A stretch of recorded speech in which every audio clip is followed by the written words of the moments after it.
조직 치유를 위한 전기 자극 같은 경우에는 전제 조건이 이렇게 있습니다. 정상적인 상처 치유 단계가 있을 거거든요. 그때 전기 자극을 가하면 이 상처 치유 단계에 영향을 줄 수 있습니다. 영향을 준다는 말은 좋게 변화시킬 수도 있고 나쁘게 변화시킬 수도 있어요. 그래서 조직 치유에 대한 여러 가지 인자들의 논문들 보면 굉장히 이렇게 컨트로버시합니다. 이렇게 좋다는 논문도 있고 효과 없다는 논문도 있고 왔다 갔다 하거든요. 그 이유가 상처에 대한 회복 단계를 면밀히 고려하지 않으면 이거는 나쁜 영향을 일으킬 수도 있기 때문에 그렇습니다. 근데 뭐 생리적인 근거도 충분히 확보되어져 있고요. 그다음에 좋다는 효과 논문들도 꽤 많이 나와 있습니다. 조직 치유에 대해서 좀 공부하려 그러면은 염증과 조직 치료 해서 우리 인자 원 때 이렇게 1학기 때 배웠던 내용을 한 번 더 좀 기억을 떠올려 보고 들어가도록 할게요.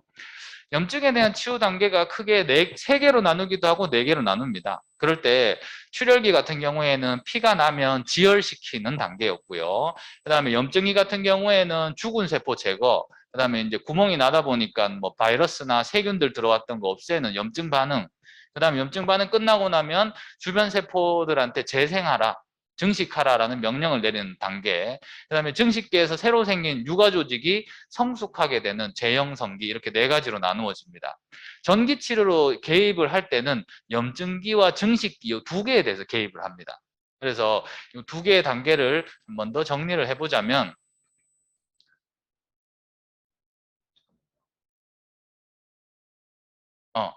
이렇게 있을 때 여기 혈관만 지혈관을 빼고 세포 반응, 면역 반응이 염증 단계에 중요한 영향을 미치는 단계인데, 보면은 일단은 면역 반응이 나타나야 될 때는 백혈구들을 불러와야 돼요.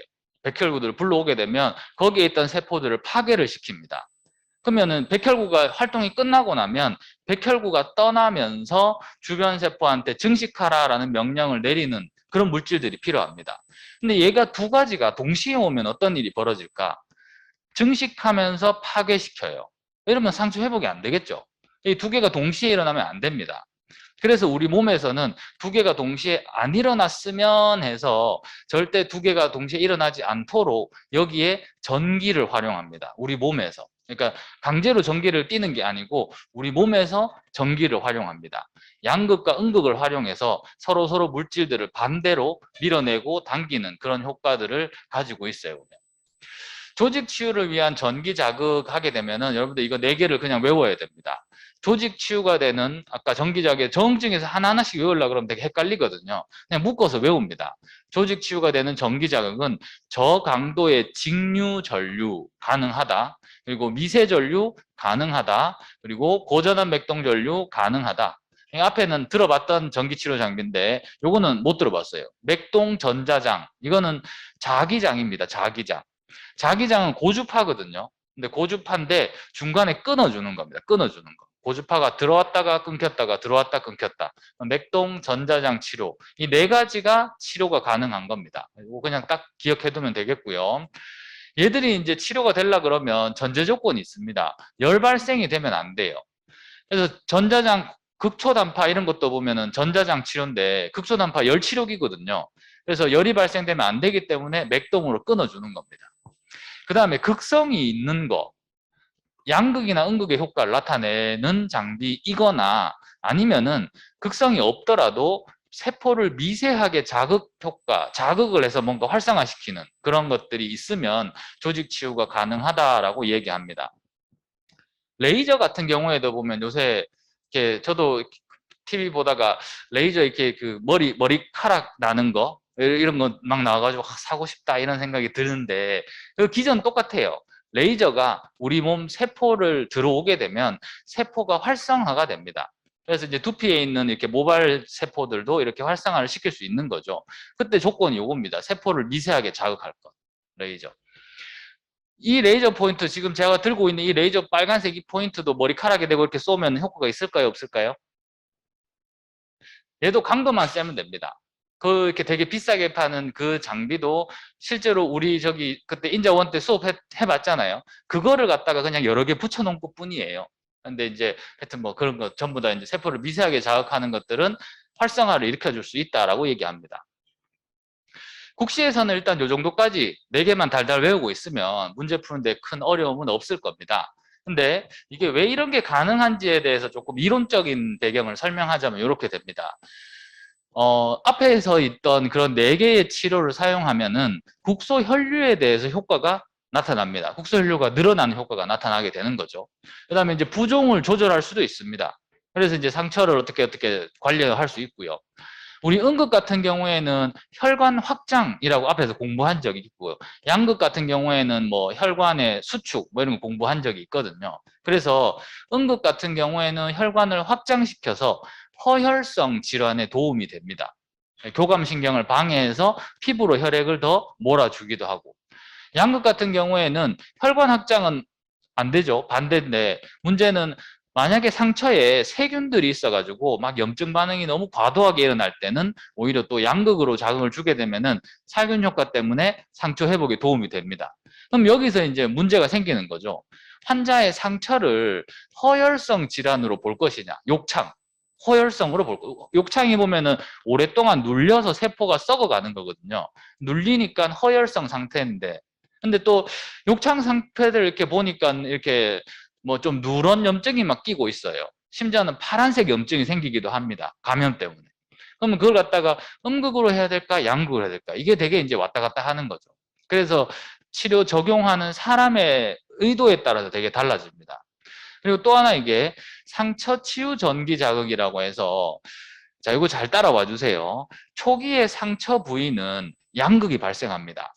왜냐하면 염증기에는 음극 물질이 필요하거든요.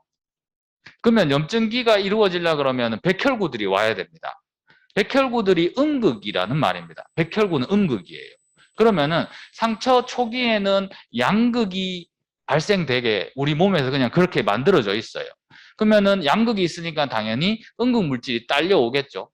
그 다음에 염증기가 끝났습니다. 그러면은 음극 물질인 백혈구들이 활동을 다 끝냈어요. 그러면 이제 음극이 이렇게 그 부분에 음극이 이루어질 겁니다. 백혈구들이 많으니까. 그러면은 재형성기에는 양극 물질이 필요해요.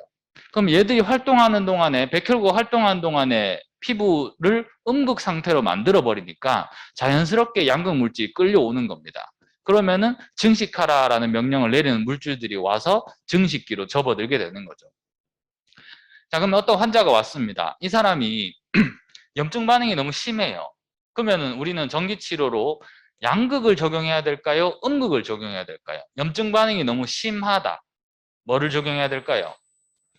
염증 반응 없어져라 해야 됩니다. 무슨 극을 적용해야 될까요? 양극을 붙이면 음극 물질이 끌려오겠죠.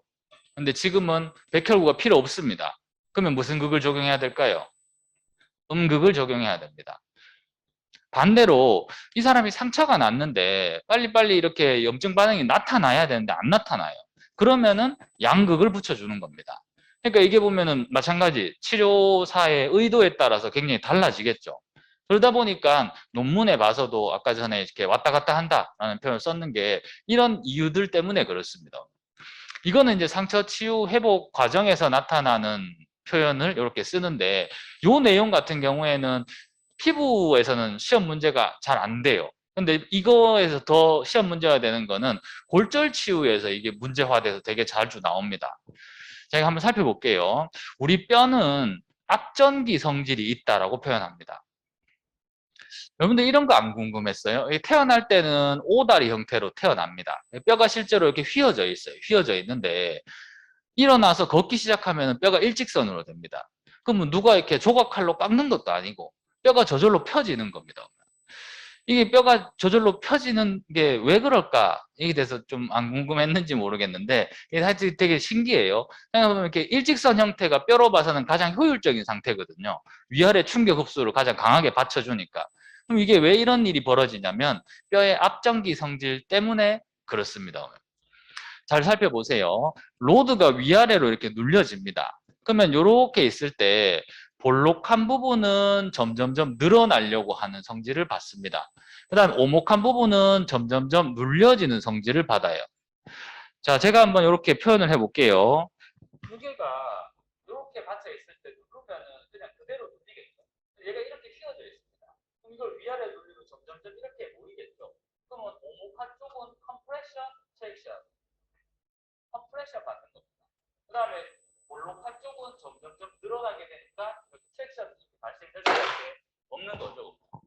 그래서 이렇게 늘어나는 쪽 같은 경우에는 양극이 된다. 그 다음에 눌리는 쪽은 음극이 된다. 이게 뼈의 압전기 성질입니다. 그러면 여기서 또 무슨 일이 벌어지느냐? 우리 뼈에는 뼈를 파괴하는 세포와 뼈를 만들어내는 세포 두 개가 항상 존재를 하고 있습니다. 성장하기 위해서는 성장판이라는 게 있는데 나이가 들면 성장판은 없어지죠. 근데 하지만 뼈를 파괴하는 세포와 뼈에 대한 뼈모 세포 활동은 계속 일어나고 있습니다. 근데 뼈모 세포, 뼈를 생성하는 세포는 양극이에요. 그래서 이렇게 되면은 뼈모 세포가 음극 쪽으로 갑니다. 그다음에 뼈를 파괴하는 세포는 음극이에요. 그러면 파괴하는 세포는 양극 쪽으로 딸려갑니다. 그러면은 늘어나는 쪽 뼈는 점점점 깎아버리고 오목한 쪽의 뼈는 점점점 차올라 옵니다. 그러면 시간이 지나면 뼈 모양이 일직선이 되죠. 이거는 절대적으로 일직선으로 유지될 수밖에 없습니다. 휘어져 있다면 무조건 압전기 성질이 벌어지게 될 거고, 그러면 무조건 뼈는 이렇게 일직선 형태로 될 수밖에 없는 거죠. 그래서 우리 뼈들은 이렇게 똑바로 일직선 형태로 만들어져 있다, 이렇게 봐주면 되겠습니다. 여기서 이제 또 이런 문제가 벌어집니다. 뼈를 이렇게 그림을 그려줘요. 그 다음에 중간에 뼈가 부러졌다는 표시를 해줍니다. 그 다음에 여기에 대해서 칸을 지워버립니다. 그 다음에 여기 극성을 찾아라 라고 문제가 됩니다. 이 국시에서 실제로 나왔던 문제입니다. 그럼 여러분들 여기에다가 뭘 적어야 되느냐? 마이너스 극성을 적으면 정답 맞추는 겁니다. 뼈가 부러졌잖아요. 그러면 생각해보면 우리 뼈가 부러졌을 때 또 뼈는 저절로 자라나서 붙어요. 이것도 보면 신기하잖아요. 이렇게 뼈가 부러졌을 때 왜 여기만 뼈가 자라나느냐? 뼈가 부러지면 여기가 음극으로 바뀝니다. 그러면은 뼈모세포들이 일로 다 몰리겠죠. 그래서 새로운 뼈를 이렇게 만들어내는 겁니다. 그래서 이제 뼈가 뭐 이렇게 좀 처음에 두꺼워졌다가 시간 지나면 또 역시나 일자로 이렇게 깎여지게 되는 형상들이 나타나게 되는 거죠. 이렇게 비워두면 여기에 마이너스 정극 찾는 거 기억해두면 되겠습니다. 그래서 뼈의 압전기 성질, 컴프레션일 때는 마이너스, 뼈가 부러졌을 때는 마이너스, 이렇게 기억을 해두면 되겠습니다.